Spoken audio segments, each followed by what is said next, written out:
Donc, on avait déjà vu maintenant la cinétique enzymatique, mais une cinétique michaélienne, de type michaélien.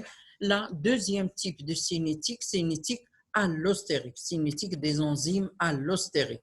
Enzymes et on va voir les effecteurs aussi allostériques, ça veut dire des activateurs ou des inhibiteurs de ces enzymes allostériques.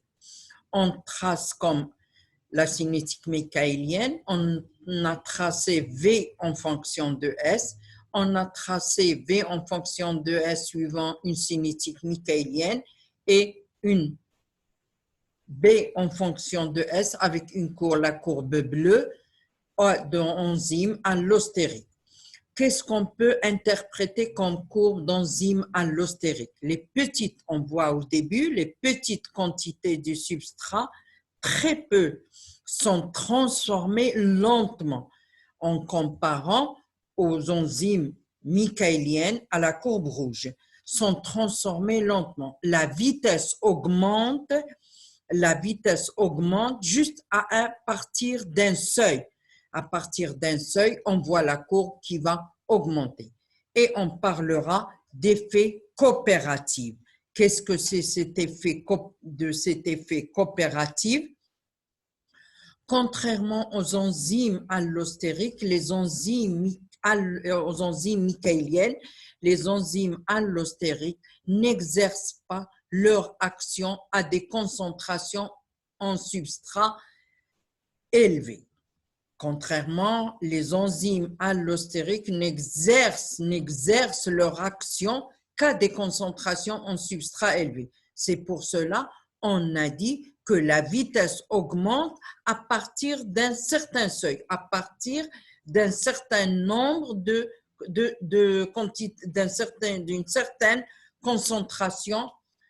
certaine concentration en substrat.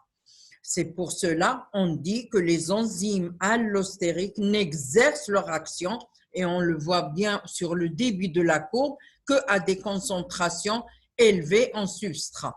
Et une fois la concentration devient élevée en substrat, la vitesse augmente rapidement. Pourquoi cet effet coopératif? Pourquoi cet effet coopératif? On va l'expliquer. Les enzymes allostériques ont une structure quaternaire. Quaternaire, ça veut dire 4 quaternaires, ça veut dire ils sont formés au moins de 4 sous-unités, formés d'un nombre pair de sous-unités, 4, 6, 8, ainsi de suite. Qu'est-ce que c'est cet effet coopératif? Coopératif, ça veut dire la fixation du substrat sur un premier site entraîne un changement de conformation. Ça veut dire la sous-unité change de forme et ce qui permettra à la deuxième sous-unité de se fixer plus facilement. La fixation de S au premier site entraîne changement de conformation, changement de forme des autres sites, ce qui modifie, ce qui change, ce qui facilite la fixation d'un deuxième. Ça veut dire ce qui modifie l'affinité pour le substrat. Ça veut dire la fixation d'un deuxième substrat est facilitée par la fixation de la première. Ça veut dire l'affinité du deuxième substrat est beaucoup plus grande que celle du premier fixation du premier substrat. Donc, on dit les enzymes allostériques agissent par changement de conformation. On dit qu'il y a un effet coopératif et ainsi de suite. La fixation du troisième substrat est facilitée par déjà le changement de conformation, ainsi de suite pour fixer toutes les unités sur le substrat sur toutes les unités. En plus du site, qu'est-ce qu'ils ont de particulier? On va parler des effecteurs. En plus du site actif où se fixe le substrat pour les enzymes allostériques, les enzymes allostériques possèdent un ou plusieurs sites allostériques. Ça veut dire le site de fixation du substrat est différent du site de fixation de l'inhibiteur ou l'activateur allostérique. Plusieurs sites peuvent se fixer des effecteurs activateurs ou inhibiteurs. Ces effecteurs n'ont aucune analogie de structure avec le substrat. On a déjà vu dans le cas des inhibiteurs compétitifs que le substrat et l'inhibiteur ont une analogie de structure, ça veut dire qu'ils se ressemblent. Là, les effecteurs allostériques, les inhibiteurs allostériques n'ont pas d'analogie structurale avec le substrat.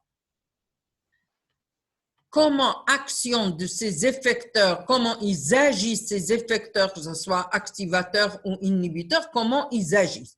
Ce sont des substances qui agissent soit comme activateurs ou inhibiteurs en modifiant la conformation. S'il vous plaît, soulignez bien, changement de conformation. Les enzymes allostériques, les effecteurs activateurs ou inhibiteurs agissent en modifiant la conformation des sites de liaison au substrat, ce qui change l'affinité pour le substrat.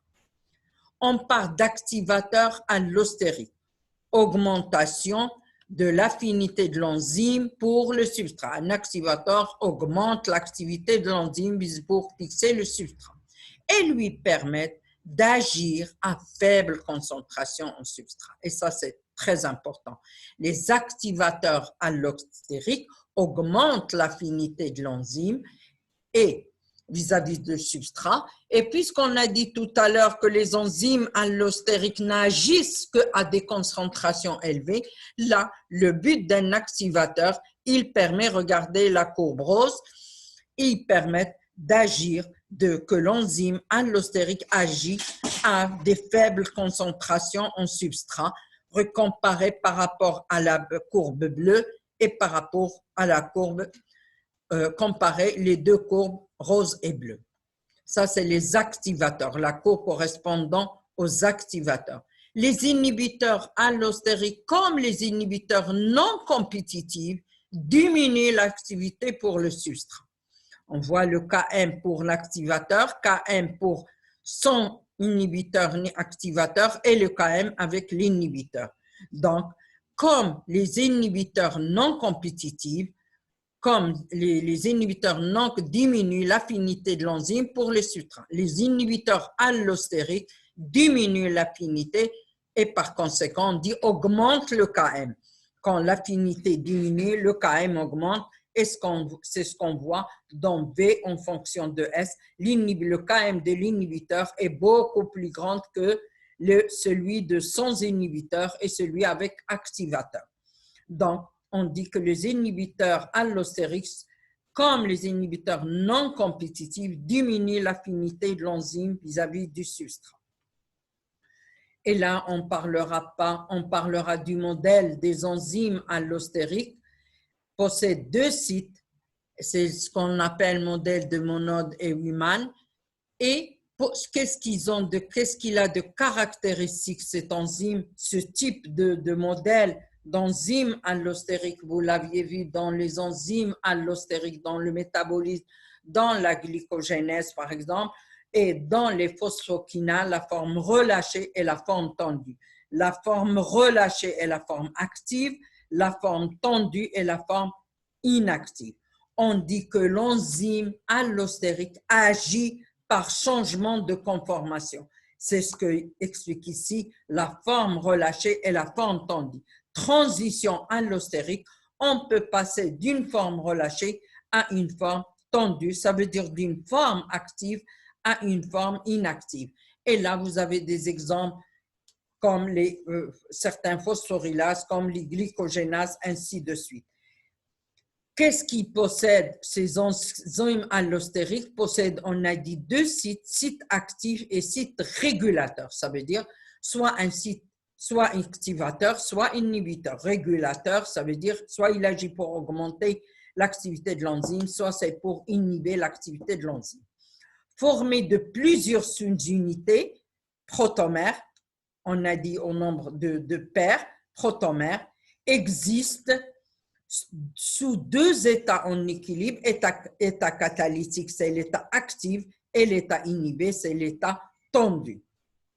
À l'autre forme, ça veut dire qu'ils passent d'une forme relâchée à une forme tendue. C'est comme ça qu'ils agissent les enzymes allostériques. 1, 2, 3 à retenir pour les K et la 4 pour retenir les propriétés. Si on doit retenir les propriétés de ces enzymes allostériques, agissent par changement de conformation. Ils ont deux sites, un site de régulation et un site actif, deux types de sites, formés de plusieurs unités identiques protomères, existent sous deux formes, une forme relâchée, une forme tendue, et la quatrième propriété agit par effet coopératif, ça veut dire la fixation d'un substrat sur un protomère facilitera, ou une sous-unité facilitera la fixation du deuxième substrat sur le deuxième protomère. La fixation d'une molécule de S sur un protomère déplace l'équilibre vers la forme active. Ça veut dire faciliter, elle agit par changement de conformation. Ça, c'est les 4 propriétés à retenir pour les propriétés des enzymes allostériques.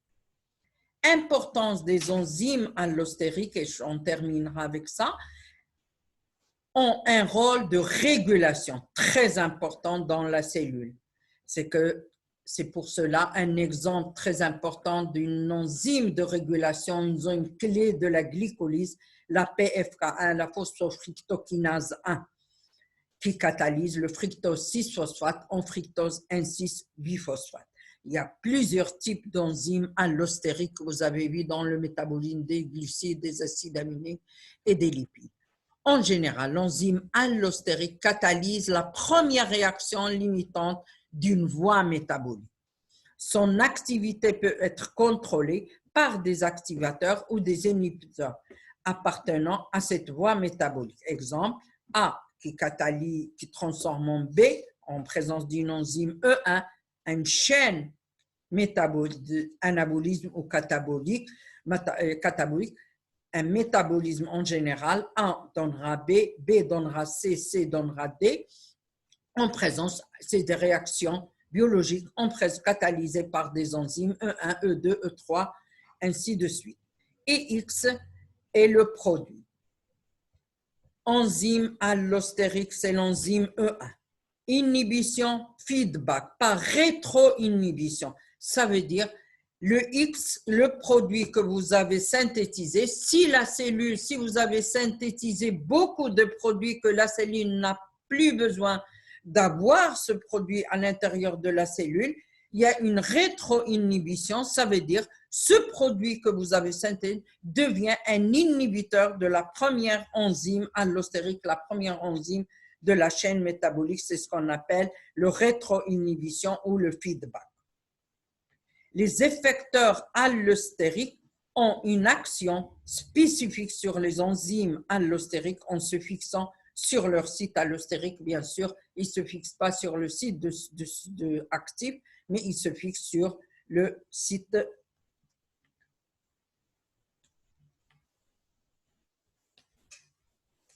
et on terminera avec ce cours-là. On s'arrêtera là pour ce programme, pour ce module.